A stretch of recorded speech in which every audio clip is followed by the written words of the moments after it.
सोमवती अमावस्या बना है ऐसा संयोग मिलेगा 3 गुना फायदा एक साथ। धार्मिक दृष्टि से सोमवती अमावस्या का बहुत ही ज़्यादा महत्व बताया गया है। इस दिन शिवजी और पितरों की पूजा करना कई गुना लाभ प्रदान करता है। सुहागन महिलाएं इस दिन शिव पार्वती की पूजा करके अखंड सौभाग्य की कामना करती हैं और सोमवती देवी से आशीर्वाद मांगती हैं कि जैसे उनका सुहाग अखंडित रहा वैसे ही उनका भी सौभाग्य और सुहाग बना रहे। सोमवती अमावस्या पर शनि जयंती। इस वर्ष कई वर्षों के बाद ऐसा दुर्लभ संयोग बना है कि सोमवती अमावस्या के दिन शनि देव की भी जयंती मनाई जाएगी। लेकिन इस बार की सोमवती अमावस्या का महत्व यहीं तक नहीं है। इस बार सोमवती अमावस्या के दिन ही सुहाग का पर्व वट सावित्री भी है। साथ ही 30 साल बाद शनि महाराज अपने जन्मदिन पर अपनी राशि कुंभ में होंगे। सोमवती अमावस्या पर वट सावित्री व्रत। इन शुभ संयोगों के बीच इस साल सोमवती अमावस्या का होना सुहागन महिलाओं के लिए बहुत ही खास है। इस दिन पीपल और वट की पूजा करना बहुत ही पुण्यदायक होगा। जल में दूध, अक्षत, चीनी, फूल और शहद मिलाकर वट वृक्ष को देना अत्यंत ही शुभ फलदायी रहेगा। सुहागिनों को इससे सौभाग्य की प्राप्ति होगी और पारिवारिक जीवन में चल रही उलझनों और दूरियों में कमी आएगी और आपसी प्रेम बढ़ेगा। सोमवती अमावस्या व्रत कथा। सोमवती अमावस्या की कथा में बताया गया है कि एक साहूकार के 7 बेटे और बस एक बेटी थी। इनके घर अक्सर एक ब्राह्मण भिक्षा मांगने आता था। जब भी साहूकार की बेटी भिक्षा लेकर आती तो वह ब्राह्मण भिक्षा लेने से मना कर देता था और कहता था कि तुम्हारे भाग्य में सौभाग्य नहीं वैधव्य लिखा है। यह सुनकर साहूकार की बेटी दुखी हो जाती। कई बार ऐसा ही होता रहा तो एक दिन साहूकार की बेटी ने अपनी माँ को सारी बात बता दी कि कैसे एक ब्राह्मण भिक्षा मांगने आता है और उससे भिक्षा लेने से इनकार कर देता है। साहूकार की पत्नी ने अपनी बेटी से कहा कि अगली बार जब वह भिक्षुक आए तो मुझे बताना। एक दिन वह भिक्षुक द्वार पर आया। उस समय साहूकार की पत्नी दरवाजे से पीछे छुपकर सब बातें सुनने लगी। वही हुआ जैसा हमेशा होता रहा था। भिक्षुक ने भिक्षा लेने से मना कर दिया और कहा कि तुम्हारे भाग्य में सुहाग नहीं विधवा होना लिखा है। इस बात को सुनकर साहूकार की पत्नी दरवाजे के ओट से बाहर आकर भिक्षुक से कहने लगी कि एक तो हम भिक्षा दे रहे हैं, ऊपर से आप हमें अशुभ बातें कह रहे हैं। ब्राह्मण ने कहा कि मैं जो कह रहा हूँ वह सच है। आपकी बेटी के भाग्य में ऐसा ही लिखा है। जब विवाह के समय आपकी बेटी फेरे ले रही होगी उसी समय सांप आकर इसके पति को काट लेगा और यह विधवा हो जाएगी। ब्राह्मण की बातें सुनकर साहूकार की पत्नी दुखी हुई, लेकिन फिर ब्राह्मण से बोली कि अगर आपको यह पता है कि यह विधवा होगी तो आपको यह भी पता हो सकता है कि इसके सुहाग की रक्षा कैसे होगी। साहूकार की पत्नी के ऐसा पूछने पर ब्राह्मण ने कहा कि यहाँ से काफ़ी दूर पर एक गाँव है जहाँ पर एक सोना धोबिन रहती है। वह हर सोमवती अमावस्या को व्रत रखती है।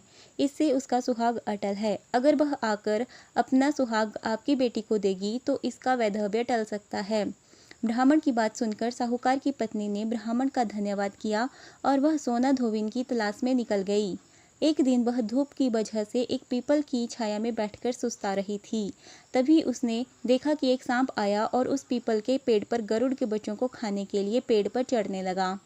साहूकार की पत्नी ने उस सांप को मार गिराया और गरुड़ के बच्चों की रक्षा की।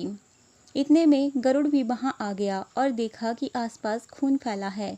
गरुड़ को लगा कि साहूकार की पत्नी ने उसके बच्चों को नुकसान पहुंचाया है, इसीलिए गरुड़ ने उस पर हमला कर दिया। लेकिन साहूकार की पत्नी ने उसे रोका और बताया कि उसने तो उसके बच्चों की रक्षा की है। गरुड़ ने जब इस सच को जाना तो उसने कहा कि तुमने मेरे बच्चों की रक्षा की है, इसीलिए बताओ मैं तुम्हारी कैसे मदद कर सकता हूँ। साहूकारनी ने तब गरुड़ को बताया कि वह सोना धोबिन की तलाश में निकली है। अगर वह उसे वहां तक पहुंचा दे तो बहुत उपकार होगा। साहूकारनी को गरुड़ ने सोना धोबिन के गांव पहुंचा दिया।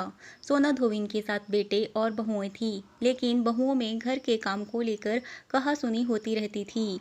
साहूकारनी को एक उपाय सूझा और वह हर रात जब सभी लोग सो जाते तो सोना धोबिन के घर में चुपके से चली जाती और घर का काम करके निकल आती। कई दिनों तक ऐसा चला तो एक दिन सोना धोबिन छुप कर बैठ गई और सब कुछ देख लिया। जब साहूकारनी जाने लगी तो धोबिन ने उसे पकड़ लिया और पूछा कि तुम कौन हो और यहाँ इस तरह मेरे घर का काम क्यों करके चली जाती हो। साहूकारनी ने कहा कि मैं सब बता दूंगी, लेकिन पहले वचन दो कि सब सच जानने के बाद तुम मेरी मदद करोगी। सोना धोबिन ने साहूकारनी को वचन दे दिया। साहूकारनी ने सब बातें सोना धोबिन को बताई और अपने साथ चलने के लिए कहा। सोना धोबिन साहूकारनी के साथ चल दी और अपनी बहुओं से कहा कि मेरे लौटने तक हो सकता है कि तुम्हारे ससुर जी की मृत्यु हो जाए, लेकिन इनके शरीर को तेल में डुबोकर रखना, अंतिम संस्कार मत करना। सोना धोबिन साहूकारनी के घर आ गई और जब साहूकारनी की बेटी की शादी हो रही थी, तब फेरों के समय एक सांप लहलहाता हुआ चला आया। सोना धोबिन ने उस सांप के आगे दूध और लावा रख दिया और जैसे ही वह दूध पीने लगा, धोबन ने उसे मार दिया। इसके बाद सोना धोबिन ने कहा कि अब तक जो भी सोमवती अमावस्या मैंने किया है, उसका पुण्य फल मैं साहूकारनी की बेटी को देती हूँ। इसके बाद साहूकारनी की बेटी का वैधव्य टल गया और वह सौभाग्यवती बन गई। इसके बाद सोना धोबिन अपने गांव लौटने लगी तो एक दिन रास्ते में ही सोमवती अमावस्या आ गई। धोबन ने इस दिन व्रत रखा और पीपल की पूजा की, कथा का पाठ किया। इस बीच सोना धोबिन के पति की मृत्यु हो गई थी। जब वह घर लौटी तो उसने अपने रास्ते में किए सोमवती अमावस्या का पुण्य अपने पति को दे दिया। इससे उसका मरा हुआ पति फिर से जीवित हो उठा। लोगों ने जब सोना धोबिन से पूछा कि तुमने अपने मरे हुए पति को कैसे जीवित कर लिया, तो उसने बताया कि उसने सोमवती अमावस्या के व्रत के प्रभाव से अपने पति को जीवित किया है।